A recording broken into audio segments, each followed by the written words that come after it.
Good evening. My name is Dominique Padurano. My students call me Dr. P.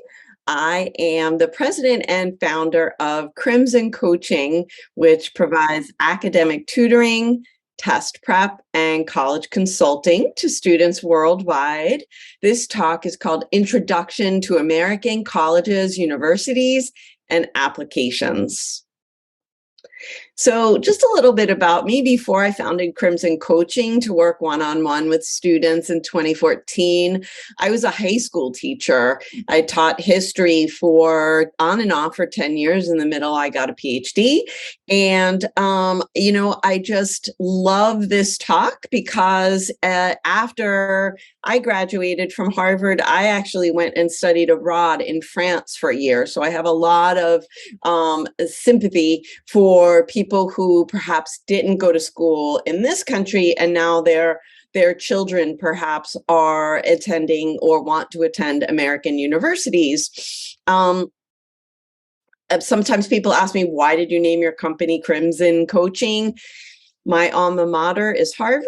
As you maybe can see from the mats of the class photo and diploma behind me, that's crimson, the color of Harvard. And what I do is I coach students to achieve their full potential.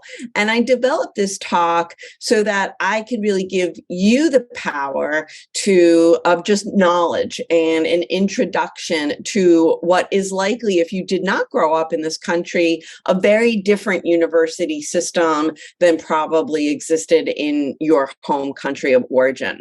So for tonight's talk, I'll be speaking for about 40 minutes. During that time, you can feel free to put your questions in the chat. I'm not always able to toggle back and forth very well between my slides and the chat, but I always answer them afterwards. You can feel free in the Q&A at the end to unmute yourself. We're a relatively small group, but if you would keep yourself muted for the duration of my prepared remarks, that would just help me maintain my concentration a little better. I just want to thank you before we go any further for attending tonight's talk. I know October is a really busy time of year, the fall in general, for families. So thank you for showing up. Thank you to Catherine Burnson, the librarian, who is hosting in the background and taking care of any technical issues, and to Hauppauge Public Library for sponsoring tonight's talk. So as a historian, that's what my PhD is in, I like to be really transparent about my sources. So I'll kind of fill you in on where my sources are coming from. So as I mentioned, some of my sources will be personal. That's actually where I lived as an undergraduate at Harvard in my junior and senior years. That's called Dunster House, that little house with the crimson dome. I went to, on the occasion of my 25th reunion, 25 years after I graduated from Harvard, I went to a talk given by the undergraduate director of admissions, then the undergraduate director of admissions, William Fitzsimmons. And he shared with our class, many of whom had children who wanted to apply to Harvard, just little tips and tricks about applying anywhere, not just to Harvard. So I thought that some of those appear here. Also, as I mentioned, professionally, I was a high school teacher. I started my career back in the late 90s at Great Neck North. I ended my full-time teaching career at high school, I should say, at Scarsdale High School. I now also teach as a college professor. And I taught for 5 years at the independent day school, Horace Mann School in Riverdale, New York. But the bulk of my really source material now comes from working with students, many of whom come from abroad. And just I've worked with students from the UK, Belgium, South Africa, Mexico, Brazil, Israel, Russia, Spain. And, I've become to know sort of what they don't know while coaching them. And so some of that I'll share with you today. And then finally, there are two books that I highly recommend if you have children or you yourself will be applying to school in a couple of years, in the next couple of years. Jeffrey Salingo is a New York Times journalist. In 2020, he published Who Gets In and Why? A Year Inside College Admissions, which I highly recommend. And his colleague, personal finance columnist Ron Lieber, wrote The Price You Pay for College. And I highly recommend both of those books. And I would be very surprised if Hauppauge didn't have copies of both. So one really basic question that people who didn't go to college here in the United States often ask, what's the difference between a college and a university? And the short answer is really not much. But a college technically only offers undergraduate degrees, 2-year and 4-year degrees, whereas a university can offer postgraduate degrees such as master's and doctorates.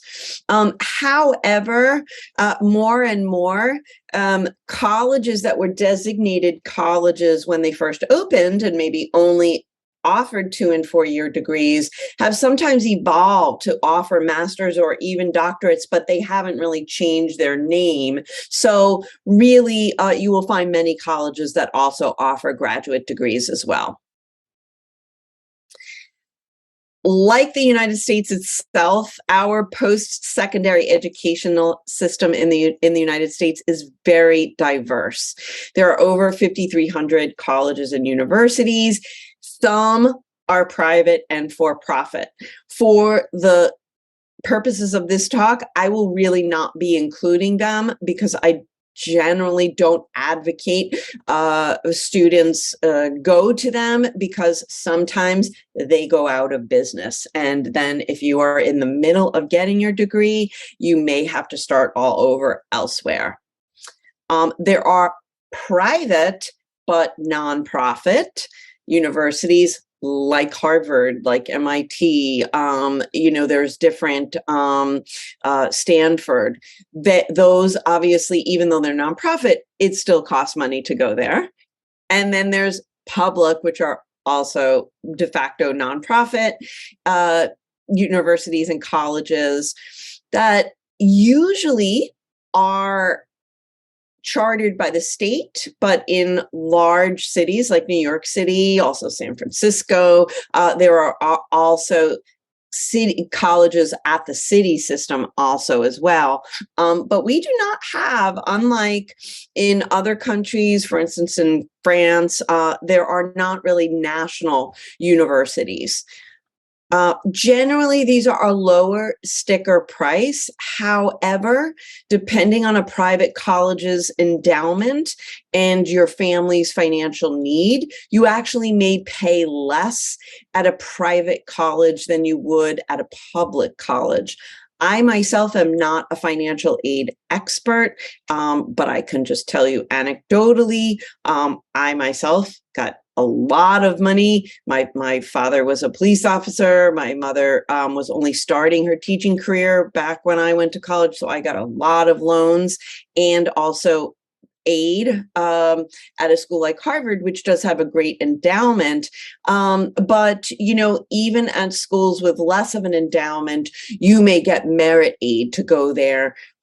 So you really you shouldn't shy away from applying to private schools based only on the sticker price, because very few people actually pay the sticker price. So how do you really figure out what college or university is the best for you or your child? Well, I would recommend, if you have a child that's in between the 8th and 10th grade, or even actually in 11th grade, we are so fortunate in our neck of the woods to have, within a 2-hour radius from us, a huge variety of different sorts of institutions. We have urban, suburban, rural schools, large and small and medium schools, public and private, as well as all the different permutations. So, for example, a small suburban private school like Sarah Lawrence College in Westchester, and a large suburban public school like Stony Brook, right in our backyard. So I think it's great while your child is still young to take a weekend here and there, one weekend day, and drive to that school, take a tour, walk around. Your child should know by the time they are in 11th grade what permutation of these three different characteristics they like best. So that when you then are going out of state, you're not kind of randomly, shooting at the wall, hoping, to find something that's right. For example, you're not visiting both Chapman University in Los Angeles and UCLA, which are very different types of schools. And that should hopefully make your out of state trips a lot shorter and hopefully more cost efficient. So some resources where you can start learning about colleges. The Fisk Guide is it's sort of like the Bible of colleges. It's a big, thick book. And I also bet that Hauppauge probably gets it every year. It's updated every year. It doesn't have all 5,300 colleges and universities in the United States, but I think it has somewhere between 1,000 and 2,000. So, not too shabby. You can also go on individual college websites and take virtual tours. Now, again, a caveat. I think this is great when you're in 8th through 10th or maybe even 11th grade. But by maybe the first half of 11th grade. But I really think that, students will tell me all the time, I can't really tell the difference between different schools through virtual tours. And I think that there's no substitute for going to see those schools in person. And now we're really fortunate, now that COVID has abated, you're able to access campuses much more than you were able to 1 or 2 or 3 years ago, or I should say 1 or 2 years ago. Also, your guidance counselors or the counselor office should be able to help you learn about colleges. Also, at many high schools, colleges will visit those high schools. Students should definitely take advantage of those visits that colleges make to their own high school to learn more about them. There are also regional college fairs that you can, I'm sure you could look for. College fairs, Suffolk County, college fairs, Long Island. This often happens to be the time of year when a lot of them are around. So this would be a good time of year to check that out. And then, of course, there are people like me, private college counselors, who can take your child's exact needs, wants, as well as their academic profile and put together a college list that is appropriate for them. So those are all different kind of resources for you. So how do colleges in the United States evaluate applicants? Those of you familiar with European systems may know that there is a big exam at the end of high school that students study and study and study and study for, and that determines where they might be able to go to college. Not so in the United States. The primary criterion of college admissions is the rigor of your coursework and the grades that you got in those courses. So if you are looking for a highly selective college, highly selective is a designation that that college admits fewer than 40% of those who apply. You really want to try to take rigorous courses like APs, honors, IB, if your school offers the International Baccalaureate, and you want to try to get the highest grades that you can in those courses. Now, there's a lot of buzz, and I'm sure many of you know that since March of 2020, many colleges have gone test optional. In the immediate wake of the pandemic, that was simply because students really could not take SAT and ACT because they weren't able to really find the tests weren't being offered. Now, however, the colleges have continued. Many of them feel that they can still fill their freshman classes well without those tests. Very small number, however, have gone back to requiring the SAT and ACT. For example, the Massachusetts Institute of Technology and Georgia Institute of Technology, or Georgia Tech and MIT, both have required it. And surprise that those are schools where students have to take a lot of math, right? And so the rationale for requiring those tests is because those colleges feel like they can better assess students' mathematical abilities by their scores on the SAT and ACT. I'm just going to stop because Romeo had a question. Would you like to unmute yourself and ask a question? Sure, thanks. The question I have is, you mentioned that the student should be taking up APs and honors and IBs to make upgrade, increase his chances of getting accepted into good colleges. So here's the question I have. Let's say a kid wants to study engineering, right? He has an option of taking a regular physics course versus an AP history course. Is the college going to prefer a candidate who has studied history with AP, or who has taken up more physics and math courses? That's a great question. I would say, it's hard for me often to answer these questions in a vacuum, but if the student had limited resources of time, which of course they all do, right? And they had to choose between taking a harder physics course or a harder history course, and they knew that they wanted to study engineering, I would always recommend them to take the harder physics course. You will note, though, if you're looking at, this is my own designation. This is not anybody else's designation, but I recently gave a talk, and by the way, I'll be giving it again next week. It's called Choosing the Right Courses for choosing the right courses in middle school and high school for highly selective college admissions. And if you go to my website, crimsoncoaching.com, it's down there on the bottom, and you scroll down to October 25th, you can register for that webinar for free. But, as I'll talk about there, if you're looking for the most highly selective colleges, which I alone designate as admitting fewer than 20% of the students that get admitted. So for example, MIT would fall into that category, but I don't think Georgia Tech would. I'd have to check the Georgia Tech one, but I'm sure MIT falls into that category. They're going to want somebody who is taking both the AP history and the hardest physics courses that they can, right?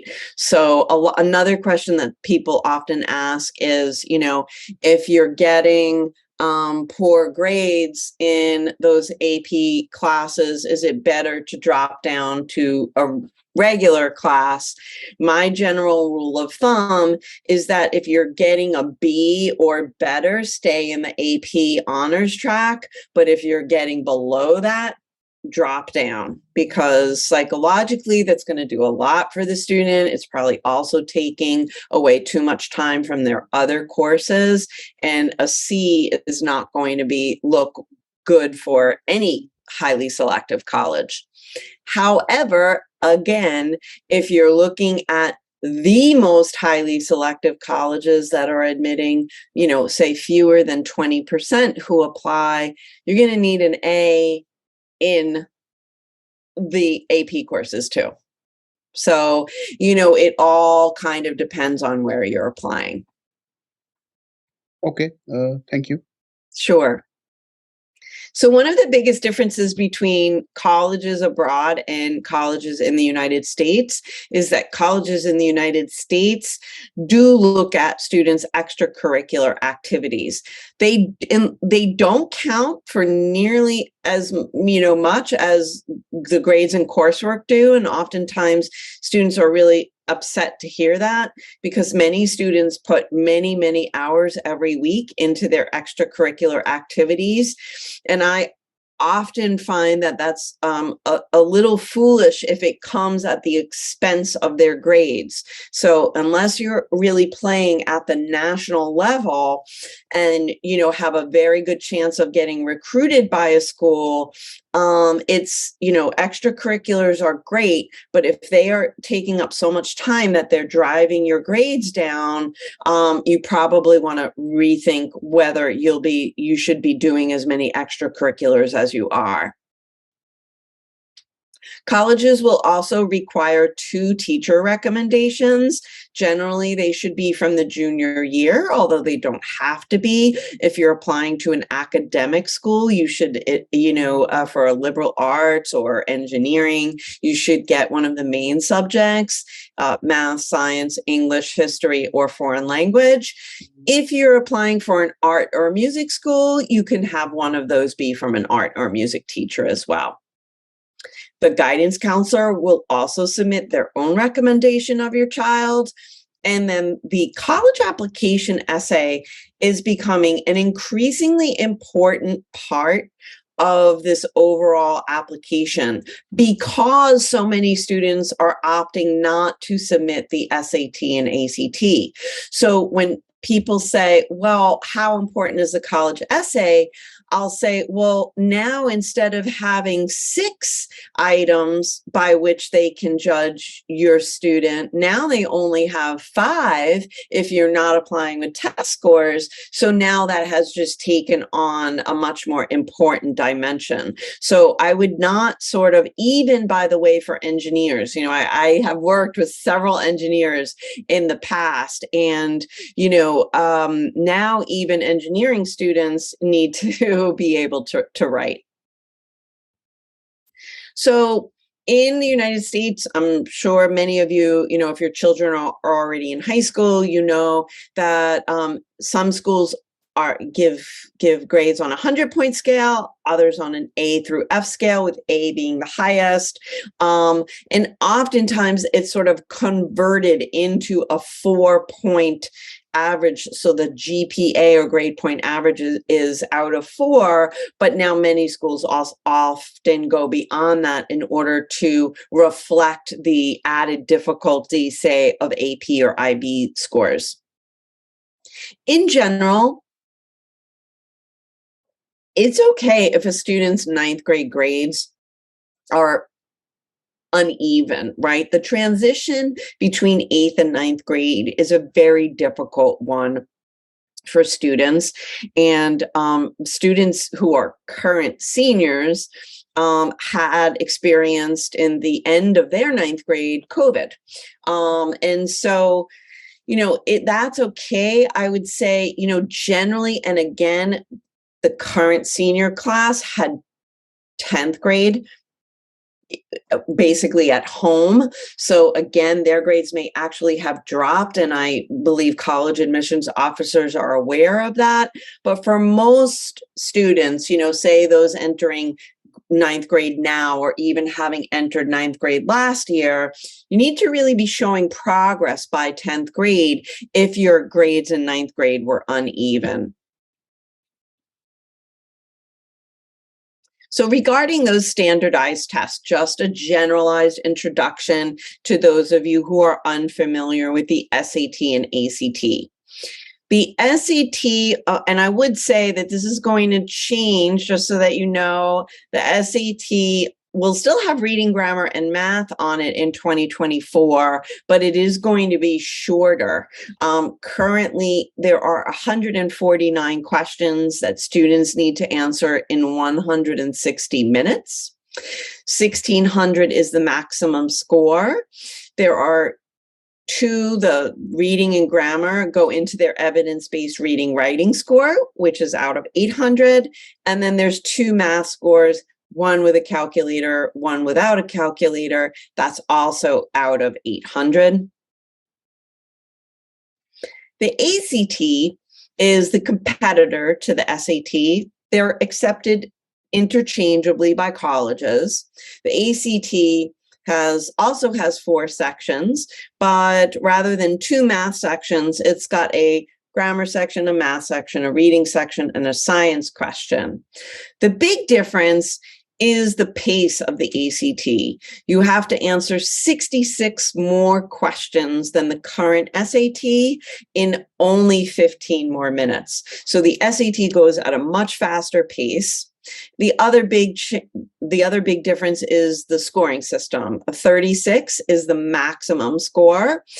There is also currently an optional essay, but that's the score on that does not affect the main score.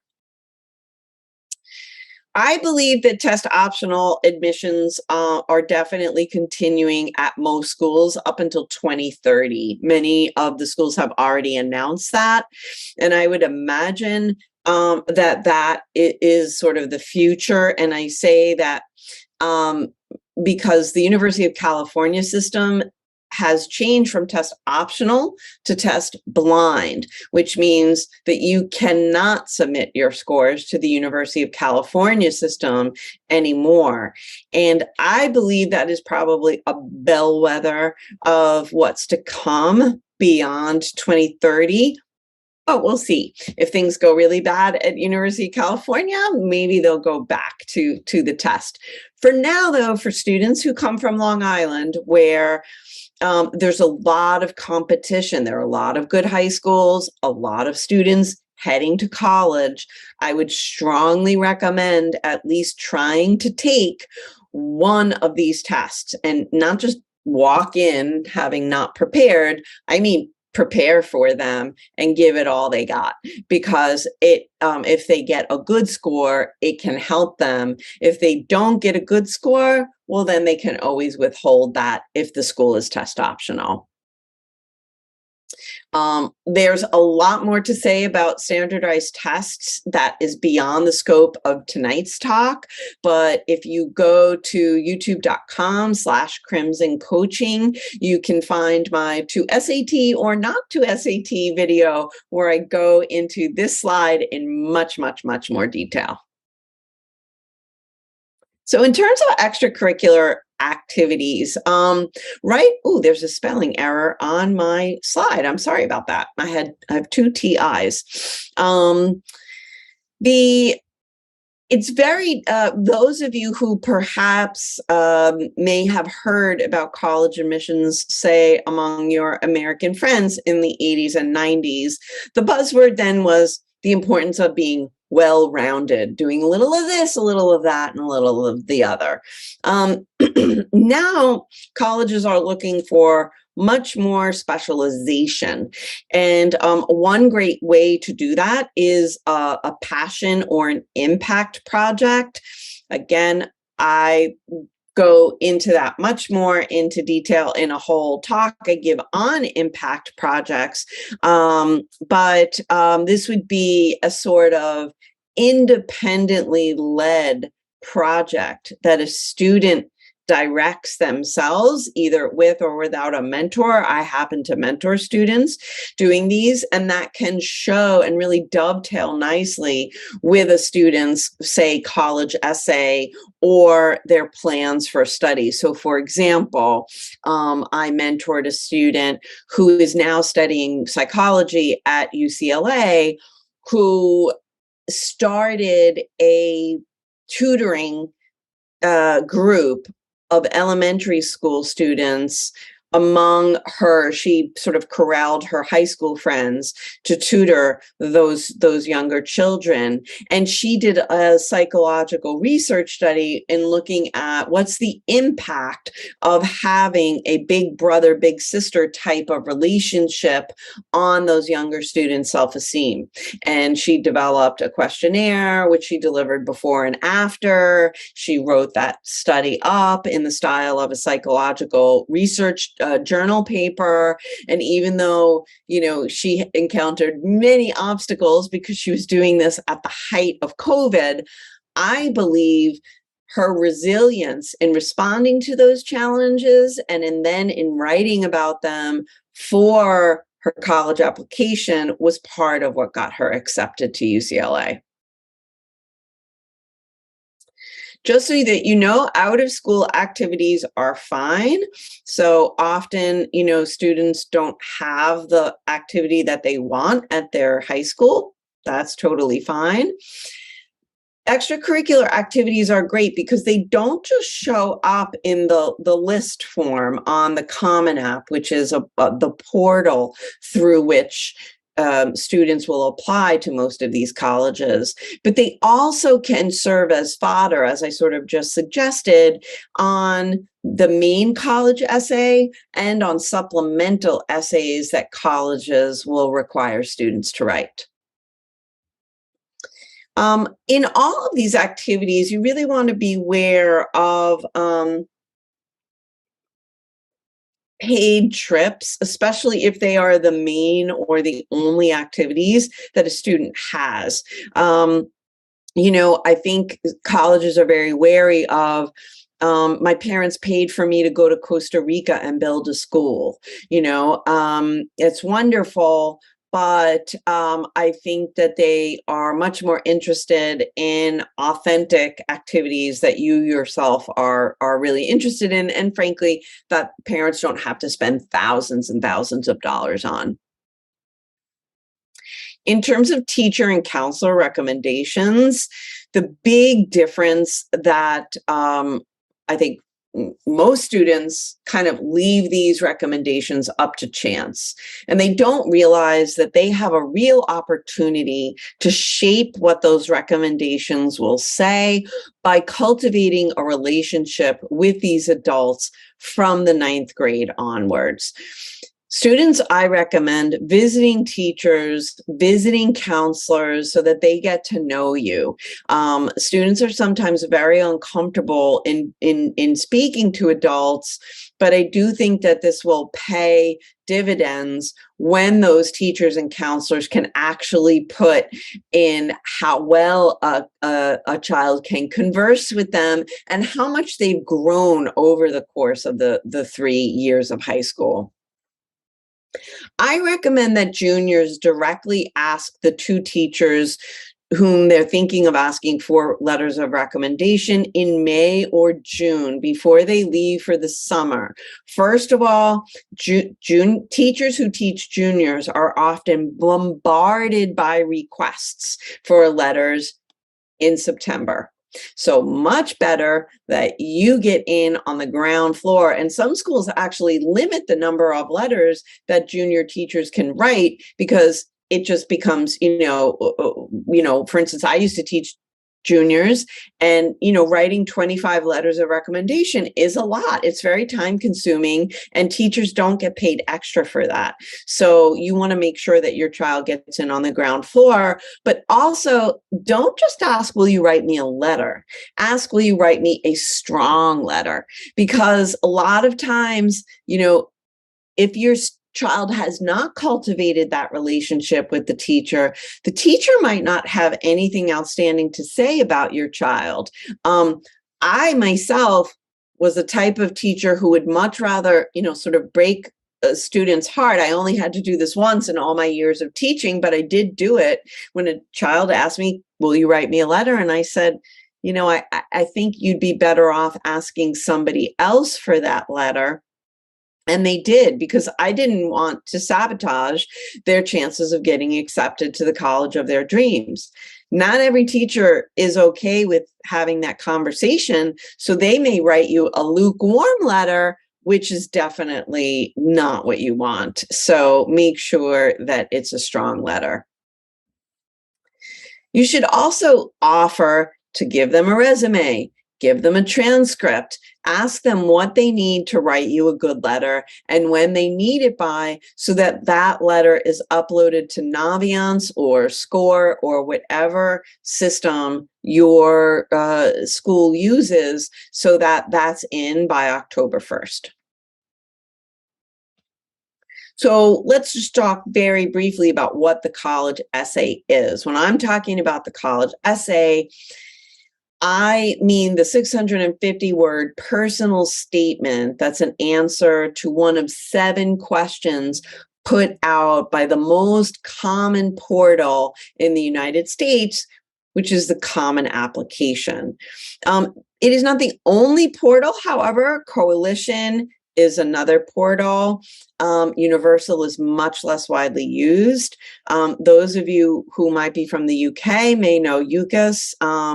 The University of California system has its own portal, as do many schools out west, and students should be aware that oftentimes those questions have no relationship to the Common App.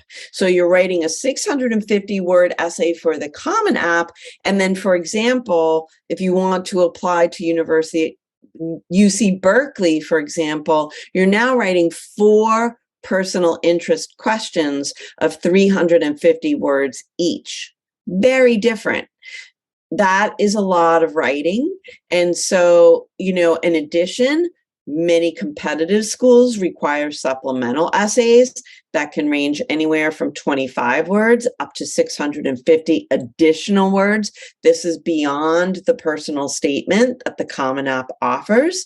So all of this is to say that students should really make the time to get working on these essays. I say, wait a couple of weeks after junior year and decompress a little bit after junior year. And then by around July 1st, in between the junior and senior year, I recommend starting to write those essays. If you do that, your main essay, if you're making time each week during the summer, you should be able to finish the main one by the time school starts. And then, you can then work on your supplemental essays throughout September, October, and probably apply early on November 1st. Just so that it is not common at all for students to get assistance on these essays from guidance counselors or English teachers. And quite frankly, when they do, the essays are often not usable for the application. And I'm not saying this because I am trying to drum up business for myself. I am so busy. Of course, I would love to work with your child, but I don't need the extra business by lying to you. I can only tell you the truth of what has happened. The best case scenario is that a student came to me with an essay he wrote with his English teacher, and we used the core idea and we needed to revise it. It wasn't terrible, but much more often, is a case like I worked with a student several years ago who had worked in AP English on his essay with his teacher in class for 6 weeks and came to me around this time, or maybe even later. I feel like it was October 20 something, to apply November 1st early to Brown University, which is an Ivy League school, and your essay needs to be top notch. He was told by a family friend who does alumni interviewing there that his essay was unacceptable and we had to start from scratch. He didn't get accepted to Brown, but he did get accepted to University of Michigan, which is also a highly selective school. And I don't think he would have even gotten that had he not revised that essay. So I really can't impress upon you enough the importance of getting, if you get guidance, for from somebody who understands what colleges are looking for. If you're wondering why your child is avoiding writing the essay, it's because high school teachers, look, I was a high school history teacher. I taught AP US history. I taught Regents level history. It's very easy to tell, people, start this way. Your intro needs a thesis. Your body paragraphs need a topic sentence. You need evidence, analyze it, next body paragraph. This kind of essay is completely unlike that because it's about themselves. And students have never been asked to write about themselves. And the best thing I can share with them is a quote by Nathaniel Hawthorne, which is easy reading is damn hard writing. And it is incredibly difficult. So the best thing they can do is give themselves time to do it. So a general timeline that looks, what students will sort of look like of what they're doing when is that 8th through 10th grade, they want to be generally exploring colleges. The summer before 11th, as long as they have taken Algebra 2 already, they can prepare for it and start taking the SAT, ACT at the end of that summer. If they haven't taken Algebra 2, then I would recommend probably waiting until the spring of their junior year when they have taken at least most of Algebra 2. The reason I like students taking the SAT or ACT early, if they have the math under their belt, is because once they have that score, they can start to build their college list and they know sort of what colleges might be reaches, what colleges are targets, and what colleges are likely. If you're interested in learning more about how to build a college list, again, I refer you to my YouTube where I have a talk on that, on building a balanced list. The summer before 12th grade, I recommend starting to fill out the Common App, just, sort of demographic information, the activities list, starting and finishing the essay.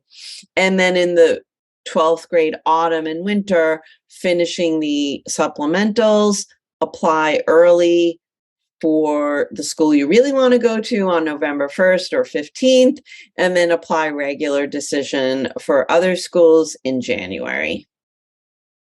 And then by generally late March, early April, students get their decisions, and then they have to let the colleges know which one they're going to by May 1st.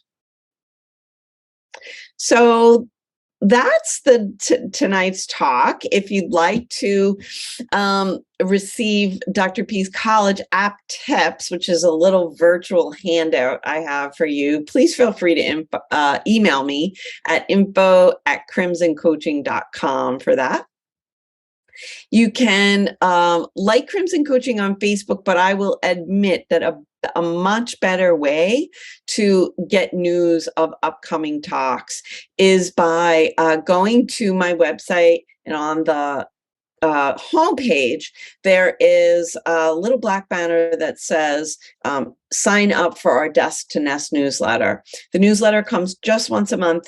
I don't share your email with anybody. You can unsubscribe at any time, but it comes with a little article on either the college planning process or some aspect of adolescent education. And then down at the bottom, it lists all of my talks, either in person or online, that I'm giving for that month. And they are always free. And then if you're interested in any of the talks that I've mentioned, again, you can go to youtube.com/c/Crimson Coaching. I think if you leave out that middle C, it'll also bring you to my YouTube. And if you go there, I would really appreciate if you hit the little red subscribe button. That helps the channel to grow. So that's the end of the talk. I know sometimes people kind of fall off during the question and answer period. So if you need to leave, I just want to thank you for coming. But let me just check out the chat because Oh, somebody said hello, hello.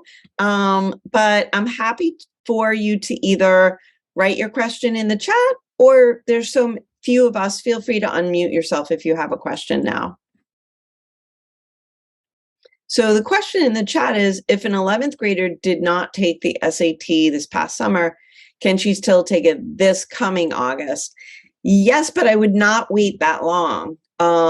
So there's many opportunities to take the SAT throughout the year. I believe there are 7 opportunities. So there was just one in early October. There's another one November, another one December. Then there's March, May, June, and August. Yeah, so there's 7. At least that's how it's been for the last couple of years. The reason why I would never recommend that a current 11th grader wait all the way until August is you never want that to be your first test because you're already going into 12th grade. You really want to know, I would say, if you haven't taken Algebra 2, you probably, I think the latest that you should take your SAT would be in May and June of your junior year. And then if you still really wanted to push it, maybe August. I mean, I have had students I had a couple of students take it recently in October, but I'll admit, I think it's very stressful for them because they don't yet know where they're falling, where their score is. And it's hard to figure out where you want to go to college unless you know what your SAT score is. The question here is, how many months does she need to prepare with a professional for SAT? I mean, you probably get as many answers to that question, Tatiana, as there are people who prep students for the SAT. I give complimentary consultations that if you're looking for an SAT tutor, I'd be happy to talk with you about that based on where she is academically. But I think as long as the student, excuse me, doesn't need a ton of remediation, there's really no reason why the student needs to prepare more than 10 weeks of sustained intensive study, which I find is the best. There are certain companies that will, excuse me, there are companies that might that work 18 months with students. I find that that's way too long and it's just dragging them down. You want to make sure that your child is putting the majority of their intellectual energy into their coursework. So, summer is such a great time because they don't have that coursework and they can put all their energy in, but lots of kids are doing other things over the summer. So if you say, well, we may miss a week or 2, well then maybe you want to look at 12 weeks. I happen to do one small group class a year. It'll start this year in late January. So again, if you want to get information on that, if you sign up for my newsletter, that'll come in the newsletter starting probably next month. I'll start telling people about that. And that's just kind of a nice way. The small group classes obviously much less expensive than taking private coaching, although I would say Jeffrey Salingo, the author of that book that I mentioned, did cite studies that show that really the only real gains in SAT scores does come with working one-on-one with someone. Sure. Romeo, you raised your hand earlier. Would you like to unmute yourself and ask a question? Yeah. So the question here is, based on the PSAT score, what kind of projections can we derive for SATs? And can training make a real good difference if you want to hike and increase the scores? Yeah. By how much? What should be the realistic expectations based on that PSAT score? And So, for those of you who are unaware, sometimes sophomores and always juniors in most American high schools take the PSAT, which is the preliminary SAT, and it's scored on a different scoring level. So you could basically assume at about 80 points or so, maybe 90 to your child's PSAT score, and that's what they would get on that most likely on the SAT if they took it in several months thereafter, right? I think that definitely preparing helps. I mean, I know both in terms of the small group classes, they can often help with even just confidence, test taking confidence, but also they yielded real gains in student scores as well. I will say that this generation of kids had one or more math subjects that they learned online. And for instance, I just worked with a girl, a 10th grader at 5 p.m. tonight. She supposedly learned geometry completely online, but she said it was, they were never given tests. It was in her high school, it was not very serious. And so now I am teaching her the geometry that she needs to know. I also find that frequently with Algebra 1, a lot of students, at least now, took Algebra 1 during the pandemic, and unfortunately they were in Algebra 2 later, but their foundational Algebra 1 was very shaky. So the good thing about private coaching, quite frankly, is that a knowledgeable tutor will be able to see where the deficiencies are.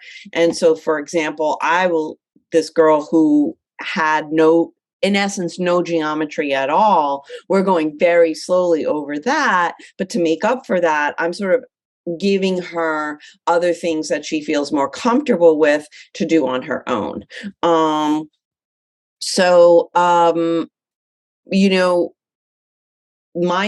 could tell you my students have gone up anywhere from say 10 to 25% after private coaching with me based on their initial diagnostic score.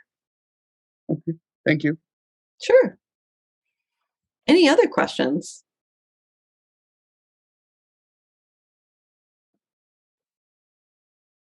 All right, well, I'm going to stop sharing my screen then.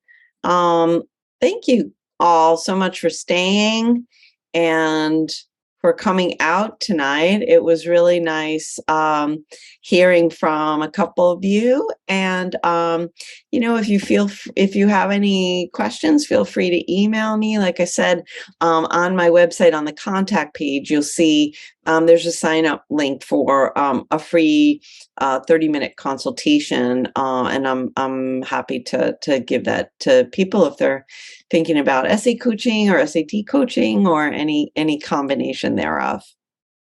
Have a great night.